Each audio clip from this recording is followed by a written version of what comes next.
From US President Donald Trump's dramatic political comeback to the far-right surge in different parts of Europe, the world appears to be leaning towards strong, often extreme forms of leadership, with leaders like Russia's Vladimir Putin, China's Xi Jinping, and Turkey's Recep Tayyip Erdogan holding firmly onto the power. We raise a question around rising authoritarianism. Why are we today witnessing a rise in far-right nationalism reminiscent of the 1930s? For much-needed, deeper insights, we now connect with Ruth Ben-Ghiat, professor of history and Italian studies at NYU and one of the leading experts on fascism, authoritarianism, and propaganda. Notably, she's the author of Strongmen, Mussolini to the Present. Thank you for joining us and welcome to the show. Thank you. And I'm very pleased that the Korean translation of my book has appeared. Very excited about that. All right. I'll double check what that is and I'll share with the listeners. I'll definitely do that. Yeah. I think this is something we bring up regularly on our show. So I thought it was time we do a deeper dive into the topic. They might be on uniquely different timelines, but the aforementioned countries, it seems we're witnessing a global shift, a rise in strongman leadership.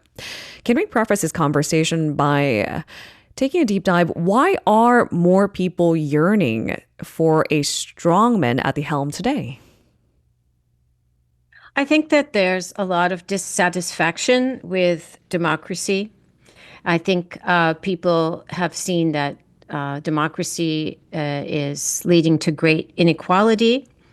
I think in places where the social safety net and social assistance is lacking, perhaps, it's given rise to a lot of loneliness and people who feel that very disaffected with politics, and that is when these kind of charismatic demagogues who are really good at building communities, they come along and they offer something that seems new to people. It seems exciting, and they tell people, "I alone can fix it." That's a quote from Donald Trump, and they give people caps to wear, and they have rallies, and they make people feel like they belong to something.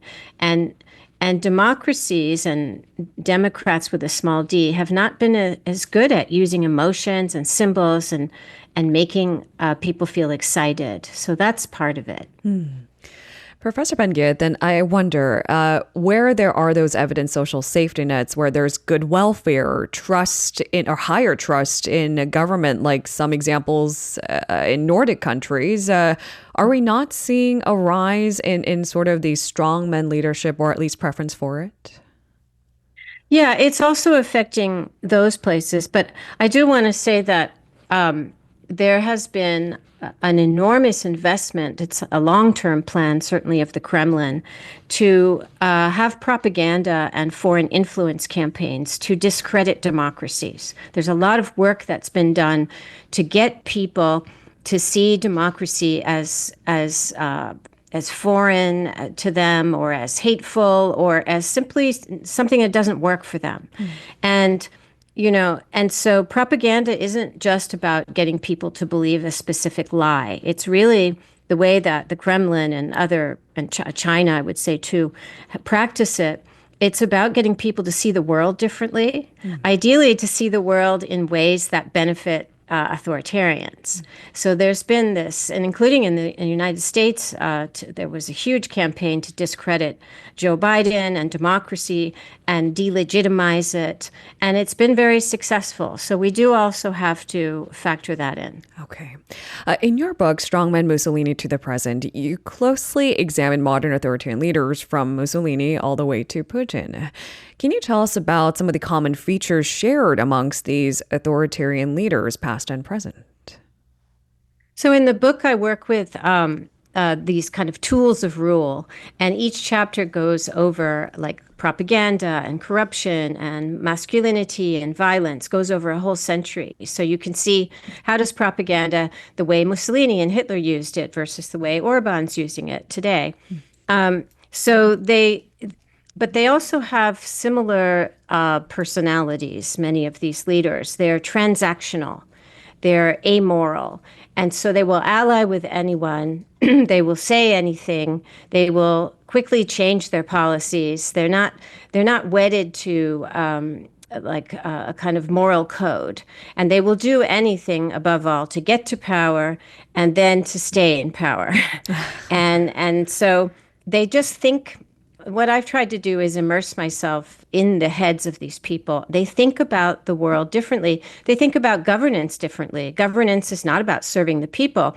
It's re-engineering government so it serves them. So either they can amass power, they can hire their family members, or they can just become rich. And it's really telling. If many of them run for office for very different reasons than Democratic politicians. Many of them already had criminal records, or they were under investigation when they ran for office. And so then getting to power is a way to make your investigation and your problems go away. What is your take then on the rise of the far right in different parts of Europe, and how are far right election gains reshaping Europe at large? Well, if you look at countries like France and Germany, it's pretty like every election they gain more support. And in France, the party of Marine Le Pen has been very smart. They've now got a very young head of the party. He's in his 20s.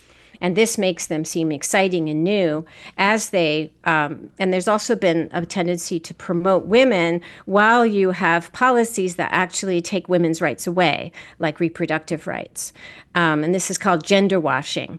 You have Meloni in Italy, you had Katalin Novak as president of Hungary, but the policies are not really good for female autonomy at all.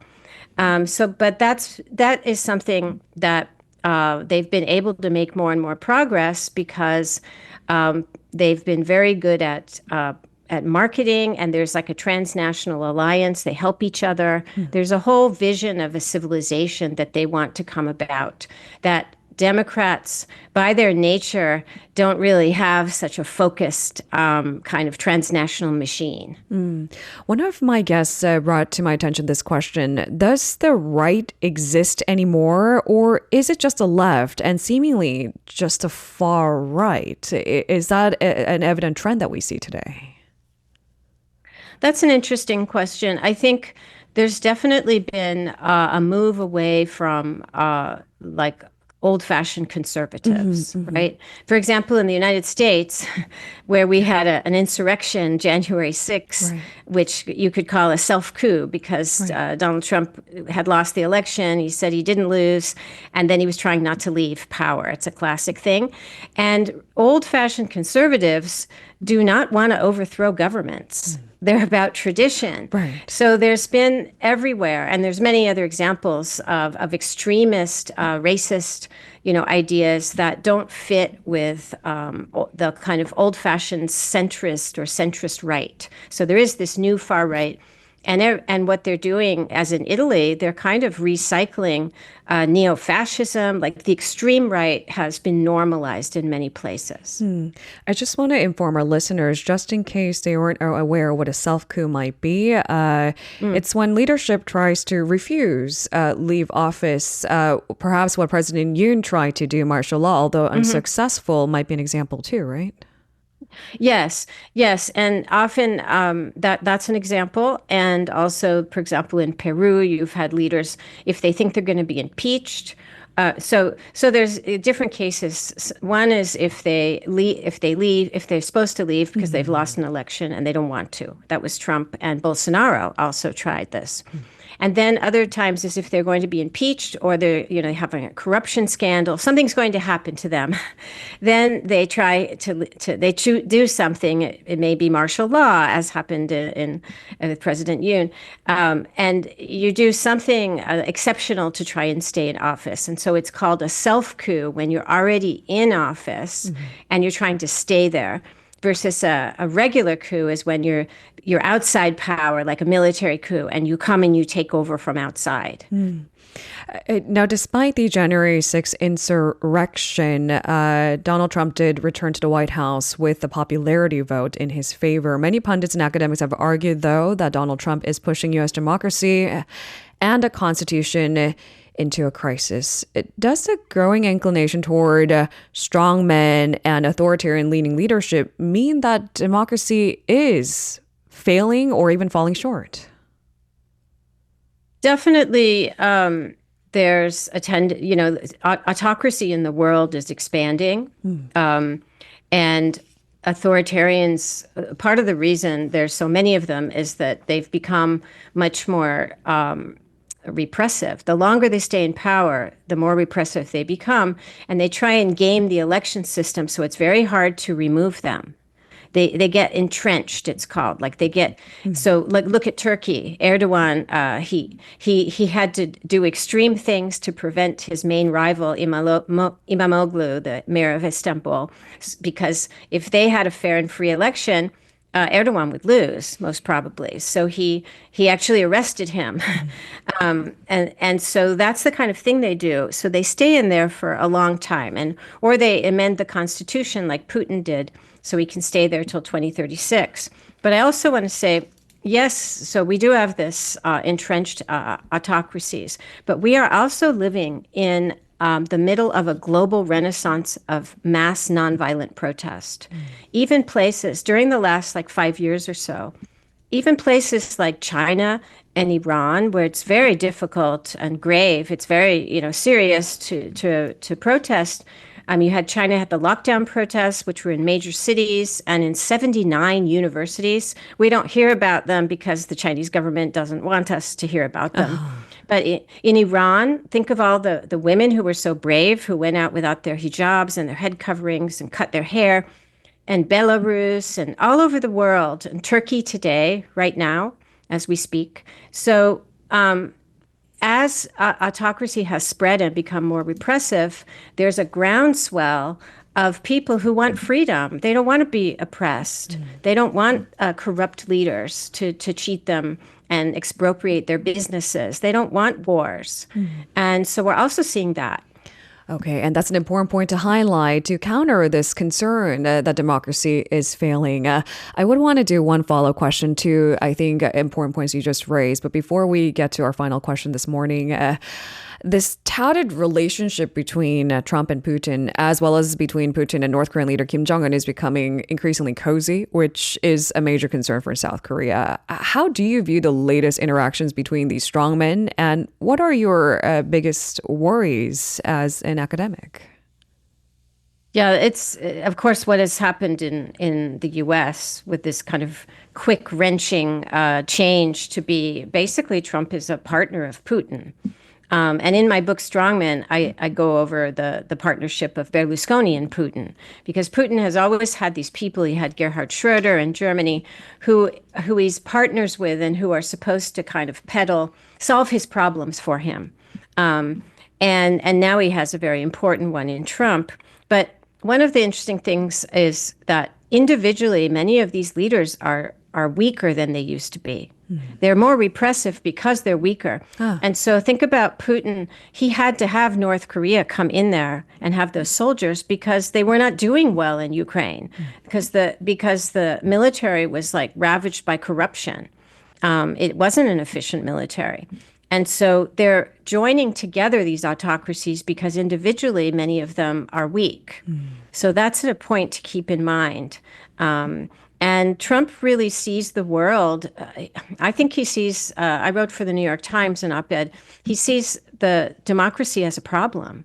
And he really has internalized a view of the world that is very close to the Kremlin's, where when he talks about Ukraine, he would blame Joe Biden or blame NATO for making it, necessary for Putin to go in there because they were interfering with Russia's aspirations. So he's taking Russia's side, basically. Right.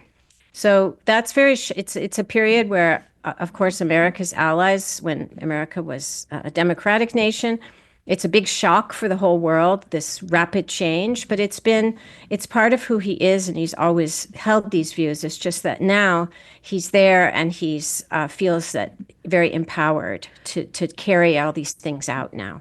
Initially, just maybe even a week or two in, I think not to downplay what President Trump has said, but we want to cut through the noise. And I thought perhaps it was just his way of speech, hyperbolic to make these deals. But increasingly, I think we're seeing more red flags and unprecedented way of leading not just the United States, but the global example. And sometimes on our show, I think there is a little bit of frustration that we hear in the experts' voices because they've studied international relations, how the world reacts to the state of democracy. And the worst thing to feel is a sense of hopelessness. For one, do you believe that the global trend of yearning for strongmen will intensify in the years or decades ahead? And I think more importantly, how should we best navigate these times?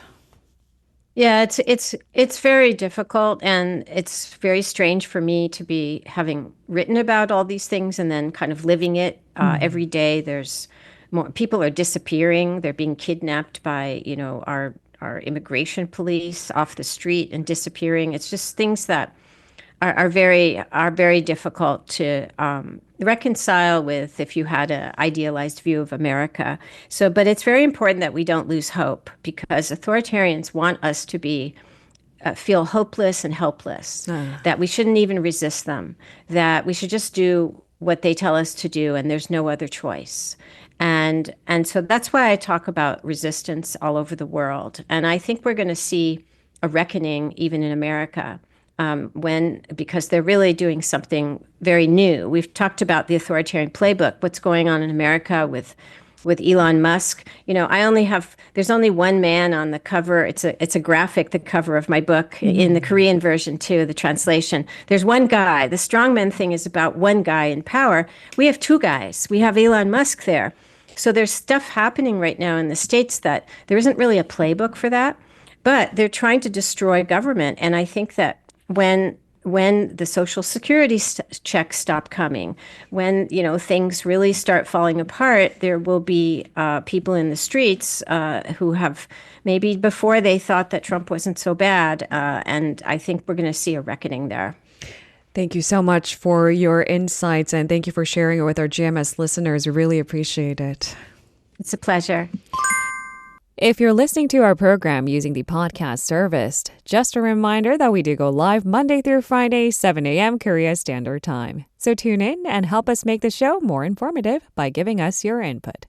See you bright and early on Good Morning Seoul.